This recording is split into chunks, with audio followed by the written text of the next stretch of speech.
Intense. Looks pretty awesome. Sweating. Dylan O'Brien has been in the internship Teen Wolf on MTV and is now starring in Maze Runner Scorch Trials, which opens Friday nationwide. Welcome to the show, Dylan. How are you? Good morning to you. Good morning to you. Thanks for having me, guys. This seems like a taxing film physically. Did you train for it? Did you have a stunt double?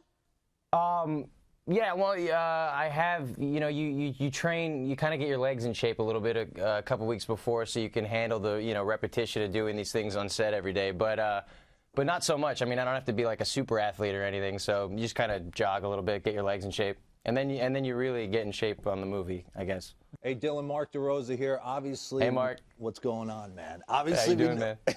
We know you're a Mets fan. We've had a few of them, from Hank Azaria to Paul Blart, Kevin James, Jim Brewer, and they're all real lean towards the super pessimistic Met fan. Do you put yourself in that, or are you buying in that this team can run the table?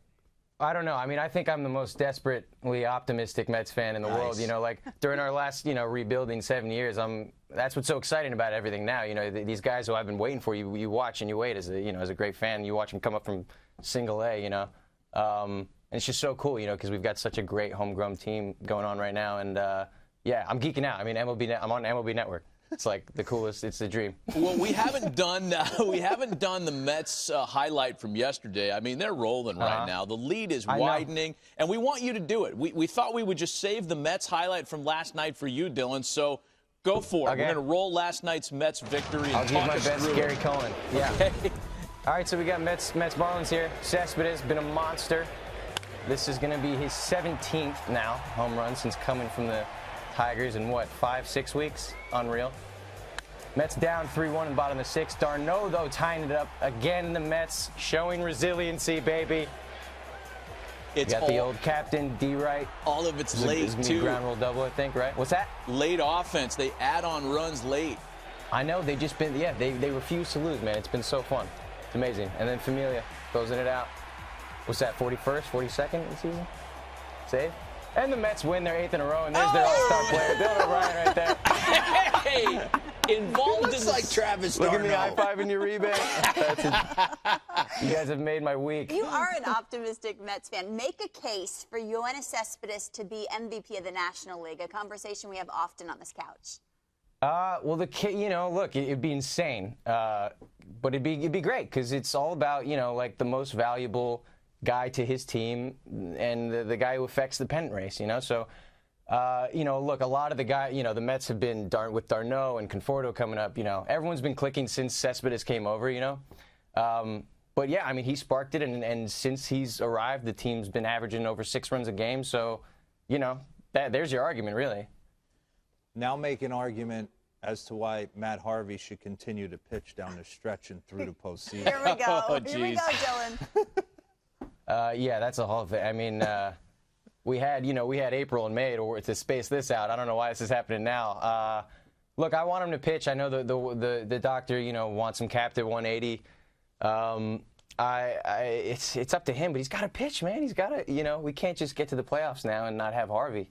I love that would be so disappointing. Oh, but yeah. I also want him healthy. It's a tough call. Whenever we speak with an actor or musician, I'm always curious about if you've ever met somebody who you grew up with hero worship on. Like here in sports, occasionally someone will go through the building here and I'm like, whoa, no way. I loved you as a kid. Have you had that experience with somebody that you've worked with or somebody you've had a chance to meet? Yeah, you trip out a little bit.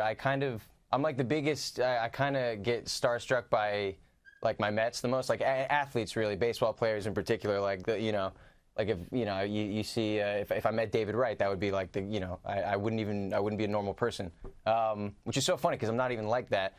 Yeah, but with acting, it's cool. I've gotten to work with a lot of with a few guys who I grew up really idolizing, like Vince Vaughn and Owen Wilson. I got to work with.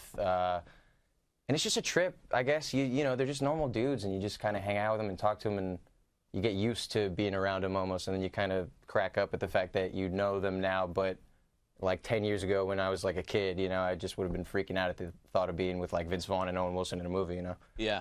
Yeah, I don't know. I'd kill to be in the MLB Central station for a day. In here, Dylan, right now. We could arrange that. I thought I was going to be with you guys when I came into this. I was just like, oh no, I'm not meeting them. I don't know if these guys realize, but you're that for so many people. You're like the Justin Bieber of movies. This guy has female fans galore. Do you love when the fans react well to a film like this? Yeah, it's great. I mean, it's the icing on the cake. You know, it's you know, we genuinely have a great time making these movies. I mean, we're all buddies. You know, everyone in the film, we're like we really are a big family, and it's just a great experience. You know, and then you have that great experience, and then you make something together. You know, and then you feel accomplished, you're proud of what you did, and then you get to share it with people and, you know, see how they like it. And I guess try to not be nervous about them potentially hating it. So play it out for me. How does the Mets season unfold in your mind? Man, see, now I could be burnt at the stake for like jinxing them here now. You know what I mean? This is on the air. I think we got a spot lined up. It's looking like it's going to be Dodgers Mets, hopefully. So it'll be cool because I'm in LA. I'm going to go and catch a game. And you know, once you get to the playoffs and you got the pitching that we do, granted, Harvey, please God, just get back. Do not bail. Do not bail. You know, I couldn't feel better about what, you know, how this year's been. It's been so much fun. You know, it's been so exciting. Mets fans have been waiting for this, you know, and it's honestly, it's the most exciting team I've really seen in my lifetime. I said this to my dad the other day. I texted him, you know, he's a long time Mets fan, and texted him. I said, "Is this the best Mets team like ever, or just in my lifetime?" And he was like, "You know, your lifetime." So I don't know. It's exciting. You know, they got such spirit right now, man, and it's so fun to see that crowd every night, you know, and that playoff atmosphere. I just can't wait. I can't wait for the season to wrap up, and hopefully we're there and in the playoffs, you know. Dylan, we love your passion for the Mets, man. It's awesome. It's great to hear, and it's great to have you on the program. Maybe next time we do this in person. When there's like, you know, Maze Runner Scorch Trials 3 or something that pops up, come in the promote it here with us live in the studio. Okay, great. Yeah, I'll call a highlight with you guys. That'd be awesome. Best of luck with the film. Maze Runner Scorch Trials opens Friday nationwide. Dylan O'Brien joining us on MLB Central. That was awesome. Guys. Great to meet you.